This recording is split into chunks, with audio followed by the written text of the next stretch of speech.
सैयदना इमाम हुसैन शहीद करबला इमाम आली मकाम सिब्ते रसूल रज़ी अल्लाह तआला अन्हु व अर्ज़ाहु अन्ना जब मदीने तैयबा में थे और आपको यजीद ने बैत के लिए इसरार किया, और जानते हैं मदीने का गवर्नर वलीद बिन उक़बा इमाम हुसैन को अपने घर में बुलाया और रात के वक्त कहा कि आप यजीद की बैत कर लें, सब ठीक हो जाएगा। आपने एक तारीखी जुमला फरमाया था, आज वो सब मुसलमानों को याद होनी चाहिए।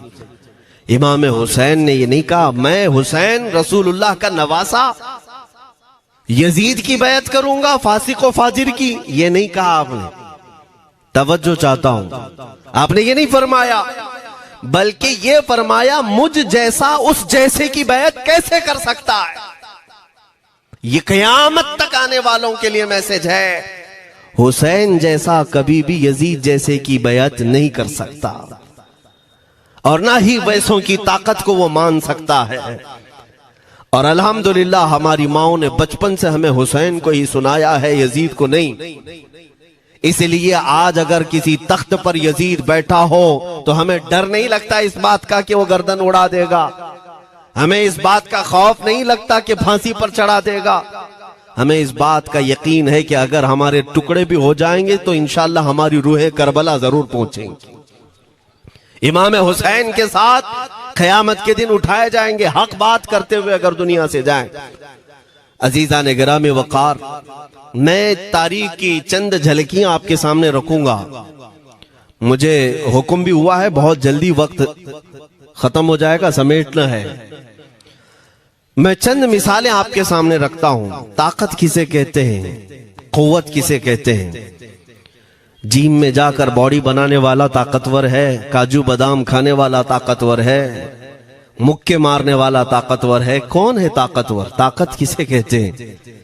मेरे अजीजों, असल ताकत तो ये है कि तुम इस्तेमाल अपने हाथ पैर कुछ भी ना करो, लेकिन खलबली दूसरों में मची रहे। ये असल ताकत है, ये रब ताला की तरफ से दी हुई होती है इनाम में। वरना आप सोच सकते हैं कि हुसैन आजम के साथ जो लोग आए थे वो कुल काफिला कितना था। अलग अलग रिवायतें, इमाम हुसैन के साथ 135 लोग थे, बाज रिवायात में है 96 थे, 96 लोग थे, बाज रिवायत में 82 थे। शहीद होने वालों की तादाद 72 है। लेकिन इस बात पर अक्सर उलमा मुहद्दिसीन का ख्याल है कि 82 लोग थे, 82 लोग थे। 82 के मुकाबिल में कितने लोगों को आना चाहिए रास्ता रोकने के लिए? अगर किसी आम आदमी से भी पूछे तो डबल कर दो, ट्रिपल कर दो, 4 गुना ज्यादा कर दो। नहीं, 82 को रोकने के लिए पहले 1000 लोग आए, फिर वो 1000 के बाद 4000 प्लस आए, 5000 लोग सिर्फ 82 लोगों को रोकने के लिए आए रास्ता। फिर ये लोग 4 दिन तक रास्ता रोकते ही रहे, 5000 लोग मिलकर। 10वीं मुहर्रम होने से पहले पहले फिर तकरीबन 16000 लोग आए, यानी तकरीबन पूरे टोटल मिलाकर 22000 के करीब, 21000 समथिंग कुछ। 22000 की फौज क्या माने रखती है? किसको रोकने के लिए? 82 लोगों को। इसी से समझ में आता है असल ताकत किसे कहते हैं। ताकत इसी को कहते हैं कि उधर 3 दिन के भूखे और प्यासे हैं, उनके खीमों में साजो सामान भी नहीं, जंग के असबाब भी नहीं, और वो जंग की नीयत से भी नहीं गए। उसके बावजूद 22000 के सीनों में जो खलबली मची है, दुनिया इसी को समझ नहीं पा रही है। अगर दुनिया ये समझती है क्वांटिटी का नाम ताकत है तो हम उसको रद्द करते नहीं, क्वालिटी का नाम ताकत है। ईमान ये असल ताकत है। और एक तारीखी बात मैं आपके सामने रखता हूं। इमाम हुसैन का रास्ता रोकने के लिए सबसे पहले यजीद की फौज से जो शख्स आया था उसको हुर बिन यजीद कहते हैं। हुर बिन यजीद रियाई 1000 का लश्कर लेकर के ये इमाम हुसैन का रास्ता रोकने आए। 2 दिन तक इधर उधर घुमाते रहा, और जब जब नमाजें होती रही इमाम हुसैन मुसल्ला इमामत पर हैं और ये यजीदी इक्तिदा भी कर रहे हैं। हर जमात इमाम हुसैन के पीछे हो रही है। लेकिन मैं आपको बताता हूं 10वीं मुहर्रम से पहले इमाम हुसैन ने खुतबा दिया और यजीदियों से कहा, क्या तुम मेरी हैसियत को नहीं जानते? मैं फातिमा जहरा का बेटा हूं, हैदर कर्रार का नूर नजर हूं, रसूलुल्लाह का नवासा हूं। मेरी निस्बतें क्या तुम्हें नहीं मालूम? तुम मेरे खून से अपने हाथों को न रंगो। मैं तुम्हारे पास ऑप्शन रखता हूं, मैं इस रास्ते से अपने वापस मदीने की तरफ जाता हूं या किसी साहिल की तरफ या दिमश्क जाऊंगा। जंग करना नहीं चाहता तुमसे।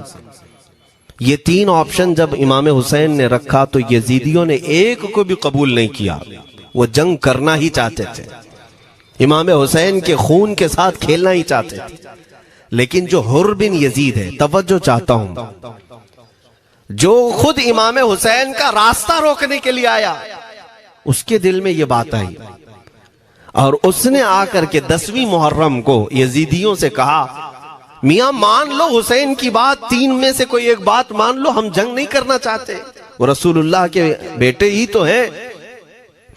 तो सारे जो सिपह सालार बड़े बड़े थे, अम्र बिन साद, शिमर वगैरह, हुर बिन यजीद से कहने लगे, तुझे कौन कहता है फैसला करने के लिए? तू सिपाही है, 1000 की नफरी तेरे साथ दी गई है, बस अगर तुझे हमारे साथ रहना है तो मैदान में जमा रह, वरना चला जा, तू सुलह की बातें मत कर। हुर बिन यजीद उसी दिन 10वीं मुहर्रम को उन यजीदियों से कहता, अच्छा अगर तुम मेरे इस बात को नहीं मानते तो तुम्हारी सिपह सालारी तुम्हें मुबारक, मैं हुसैन के खीमे में जा रहा हूं। जो यजीद की तरफ से आया था वो किधर चला गया? मौला हुसैन के खीमे में। कब? सिर्फ 10वीं मुहर्रम, एक रिवायत में 9वीं मुहर्रम को, एक दिन पहले इमाम हुसैन के खीमे में आया, दस्तबोसी की, माफी मांगी और इमाम हुसैन ने कहा, अब तुम जा सकते हो अपने घर। हुर बिन यजीद ने कहा, मैं उस वक्त तक अब आपका साथ नहीं छोड़ूंगा जब तक मेरे जिस्म में आखिरी सांस बाकी रहे, मैं आपके साथ रहूंगा। अब इमाम हुसैन की वफादारी में आने वाला कौन था? इसलिए मैं आपको एक चीज दे जाता हूं मेरे अजीजों, अल्लाह अज़्ज़ वजल की कुदरत के फैसले हैं, वो जब चाहता है कहीं से भी किसी को हिदायत अता फरमाता है। वो बातिल कुव्वतों के मौजूद पलने वाला बच्चा भी कभी रब तबारक व तआला हिदायत देता है, उसे आलिम बनाता है, और कभी काबे की छांव में पलने वाले को मौला अबू जहल भी बनाता है, गुमराह कर देता है। हुर बिन यजीद मौला हुसैन के पास आ गए। जो बात मुझे कहनी है उसके लिए मुझे इतना वाकया बयान करना पड़ा है। मैं असल पॉइंट की तरफ आता हूं, क्यों मैं ये बयान कर रहा हूं। जब 10वीं मुहर्रम को जंग शुरू हुई, अम्र बिन साद ने तीर चलाया, तो जानते हैं खीमा हुसैन की तरफ से सबसे पहले मैदान में उतरने वाला यही हुर बिन यजीद ही, यही उतरे अपने घोड़े पर सवार होकर उन्हीं यजीदियों से लड़ने के लिए जिनकी फौज में ये आए थे, उनके मुकाबिल में लड़ने के लिए गए। और जब लड़ने की इब्तिदा हुई, सुबह से दोपहर के करीब तक वो लड़ते रहे, जवाल तक। अब जो बात कहना है तवज्जो से सुनो। हुर बिन यजीद ने सुबह से लड़ाई की, बहुतों ने वहां पर मैदान जंग में मुकाबला आराइयां की हैं, लेकिन हुर बिन यजीद की जो लड़ाई है वो तारीख में लिखी हुई। आज उन्होंने यजीदियों के साथ जो जंग किया, कई घंटे जंग करने के बाद, जानते हैं तन्हा हुर बिन यजीद ने 120 यजीदियों को कत्ल किया। 120 की तादाद, एक घोड़सवार एक ही है, 120 को मार गिराया। उसके बाद जामे शहादत नोश किया। मैं तारीख पढ़ रहा था, वहीं पर हमने किताब को रोक दी। बहुत सारे लोग करबला के वाकयात में इमाम हुसैन के खानदान के बच्चों के शहादत तो बयान करते हैं, उनके जिस्म कट गए, उनके ऊपर घोड़े दौड़ाए गए, लेकिन तुम ये नहीं जानते कि हुसैनी शहजादों ने बातिल कुव्वतों के कैसे छक्के छुड़ाए थे। एक एक जवान ने मुकाबिल में आने वालों को उनकी औकात कैसे याद दिलाई थी। अब सुनो, हुर बिन यजीद 120 को मार गिरा सकते हैं, वो भी एक दिन पहले खीमा हुसैन में आने वाला, एक दिन पहले खीमा हुसैन में आने वाला। बात समझ में आ रही है? अभी जो एक दिन पहले खीमा हुसैन में आ जाए उसकी ताकत का हाल ये है, जो पैदाइशी हुसैनी हो उसकी ताकत का हाल क्या हो।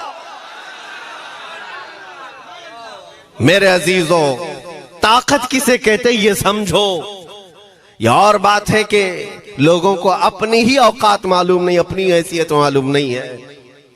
होता क्या है मैं आपको बताऊं। अल्लामा अब्दुल मुस्तफा आजमी साहब ने एक बड़ी प्यारी बात लिखी है। वो गुजरात के हालात बहुत अच्छी तरह से जानते थे। आपने एक बहुत अच्छी बात लिखी जो हमारे तमाम चीजों से या आज के जमाने में ये चीज मैच होती है। एक ताजिर तिजारत करने के लिए निकला, उसके पास कुछ कीमती हीरे थे, कीमती हीरे थे, और वो हीरों की तिजारत करता था और एक चोर उसके पीछे पड़ गया। और वो चोर रोजाना वो चोरी करने के चक्कर में रहता था कि जब रात को ये ताजिर सोए तो मैं ये हीरे निकाल लूंगा। लेकिन 2-3 दिन जब जब वो ताजिर सोता था वो पूरे हीरे चेक करता था, कहीं नहीं मिलते थे। थक गया चोर। 3 दिन के बाद उस ताजिर को उसने पूछा, चोर ने कहा कि तुम हीरे रखते कहां हो? दिन भर तो तुम्हारे पास होते, रात में कहां जाते? तो उस ताजिर ने कहा, अकल का अगर तू इस्तेमाल करता तो तुझे बात समझ में आती। रोजाना मैं तेरे ही जुब्बे में रात को ये हीरे रखकर खुद सो जाता था। वो अपना नहीं तलाश करता, इसका तलाश करता। बिला तशबीह हो बिला तमसील। मेरे अजीजों, तुम्हारे पास जो ताकत है तुम्हें उसका अंदाजा नहीं। तुम जो मोहब्बत मुस्तफ़ा सल्लल्लाहु अलैहि वसल्लम की शमा अपने सीने में रखते हो, मौला करीम का वादा है तुम्हारे साथ, काना हक्कन अलैना नस्रुल मोमिनीन। रब ताला फरमाता हमने अपने ऊपर लाजिम कर लिया है कि ईमान वालों की मदद करें। और हमने मदद देखी है, रब ताला की मदद देखी है। आज के इन हालात में मुझे बताओ, भौंकने वाले भौंक ही रहे हैं, बाकी तुम्हारा क्या बिगाड़ लिया, क्या तुम्हारा खराब किया? बस ये है कि तुम अपने अंदर खलबली मत मचाओ और ज्यादा खौफ और हिरास में मत जियो। अल्हम्दुलिल्लाह मुसलमान है, मोमिन है, किसी चोर कौम से तुम्हारा रिश्ता नहीं है। तुम दुनिया की उस अजीम कौम हो जो सिर्फ और सिर्फ अपने रब ताला के हुजूर झुकती है और अपने रब तबारक व ताला के हुजूर ऐसे झुकती है। मैं चैलेंज के साथ कहता हूं, पूरी दुनिया में कोई कम्युनिटी, कोई कौम ऐसी नहीं है जो अपने खुदा को देखने के बाद ही झुकती है। जिसकी भी जाओ, उनके खुदाओं की तस्वीर वहां पर सामने होती तभी झुकते हैं। वो चाहे ईसाई हो, यहूदी हो, कोई भी हो, उन्होंने कोई ना कोई या मूर्ति बनाई है या तस्वीर बनाई है, तब वो झुकते हैं। तन्हा तुम ईमान वाले हो जो आज तक अपने खुदा को देखा नहीं लेकिन हर दिन सजदा करते हो, तुम्हारा ये ईमान है। और कुरान में शुरू में ही अल्लाह ताला ने जो तारीफ फरमाई सूरह बकरा में, युमिनून बिल गैब, अल्लाह फरमाता है ये वो लोग हैं जो गैब पर ईमान रखते हैं, देखा नहीं। और दुनिया में करोड़ों मस्जिदें होंगी, किसी मस्जिद में अल्लाह की तस्वीर है? किसी मस्जिद में?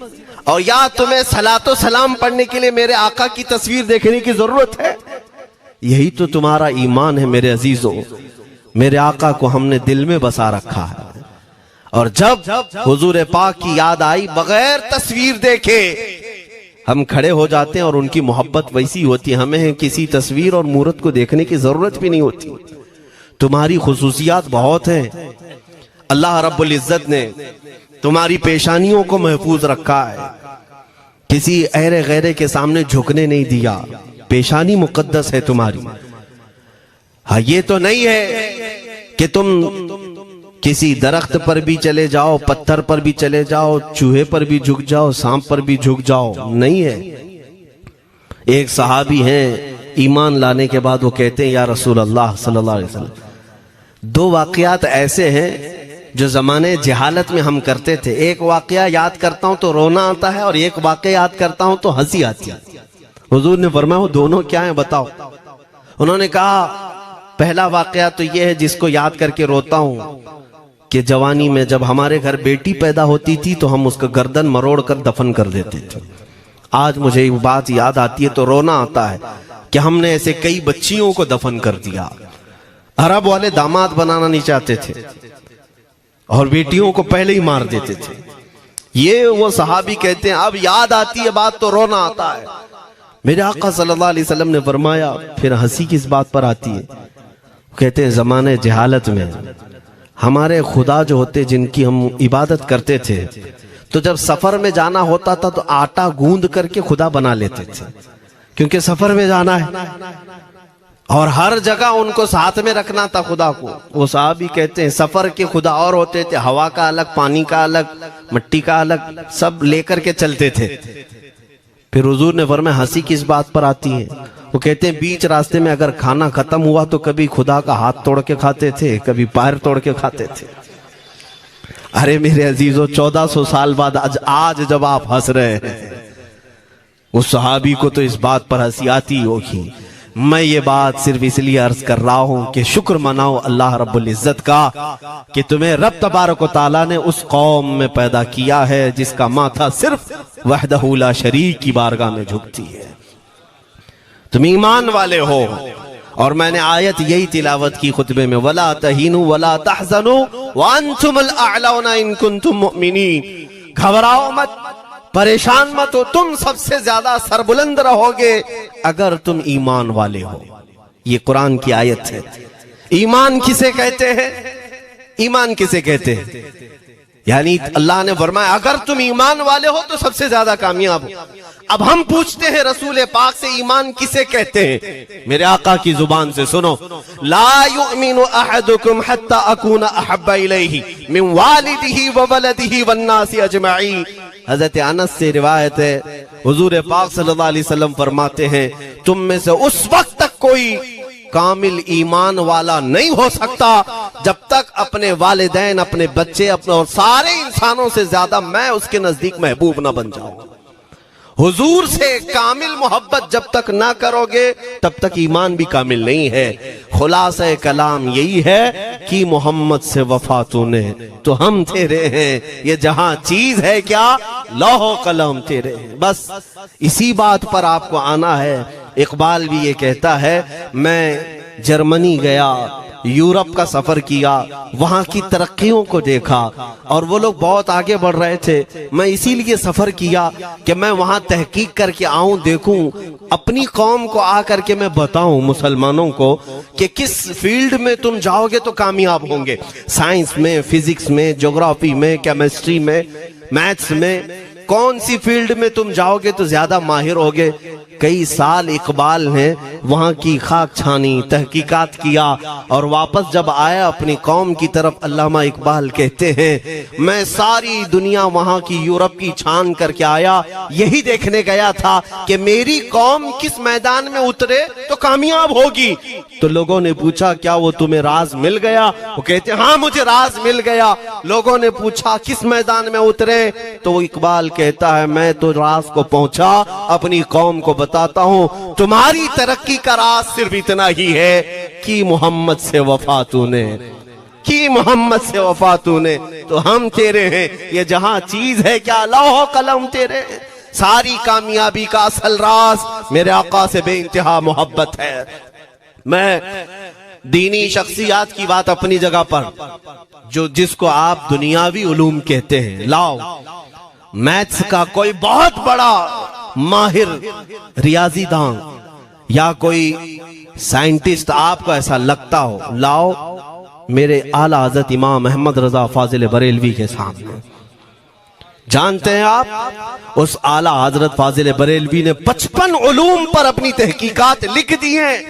बाकी जानते कितने थे वो अल्लाह ही बेहतर जाने।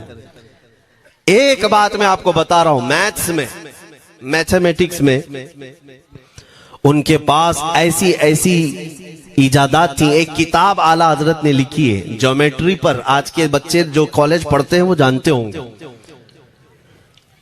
ज्योमेट्री की भी कई उसमें अक़साम लिखी गई हैं, और आला हजरत ने एक किताब लिखी है कश्फुल इल्ला अन सिमतिल क़िबला, क़िबला पहचानने का इल्म। तुम तो आज वो कंपास लेकर के पहचानते हो ना, अब तो मोबाइल में आ गया, मोबाइल को घुमाओ, इधर दिखा रहा उधर, उधर दिखा रहा उधर क़िबला। मेरे अजीजों, इस्लाम मशीनों से नहीं चलता है। इसका सेल चला गया तो क्या तुम्हारा इस्लाम चला जाएगा? इसकी बैटरी चली गई तो क्या तुम्हारा दीन चला जाएगा? नहीं, इस्लाम मुकम्मल कवायद और जवाबित के साथ है।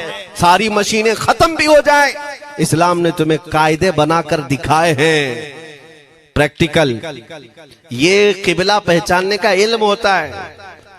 शहर का तूलुल बलद अर्जुल बलद देखना होता है, बहुत सारी उसमें चीजें, उसकी सतह समंदर से ऊंचाई कितनी है, फिर सितारों को देखा जाता है, फिर पहचाना जाता है क़िबला, उसको हिसाब में लगाया जाता है। आला हजरत ने ये जो किताब लिखी पूरे 1400 साल में है आला हजरत की ये किताब, जिसमें 10 कायदे खुद उन्होंने इजाद किए, उनसे पहले किसी ने नहीं लिखी, खुद उन्होंने इजाद किए।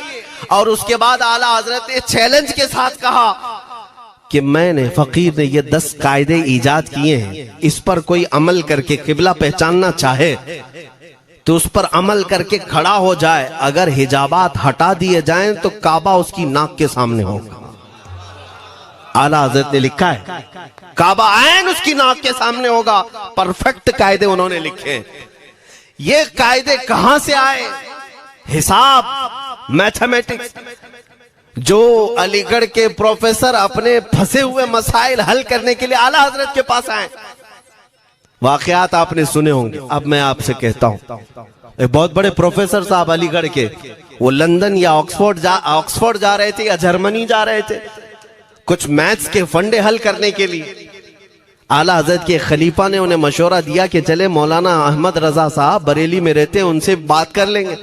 पहले तो उन्होंने मजाक उड़ाया, मौलवी लोगों का काम है, प्रोफेसर जिसमें फंसा हुआ है। उन्होंने कहा लंदन और जर्मनी जाने में जितना खर्चा आता है उससे कम ही बरेली को लगता है, एक बार ट्राई कर लीजिए। वो आए आला हजरत के यहाँ, वो मौलाना सैयद सुलेमान साहब के कहने पर जब आला हजरत के पास आए, असर का वक्त था, अजान हो चुकी थी, आप मस्जिद की तरफ जा रहे थे।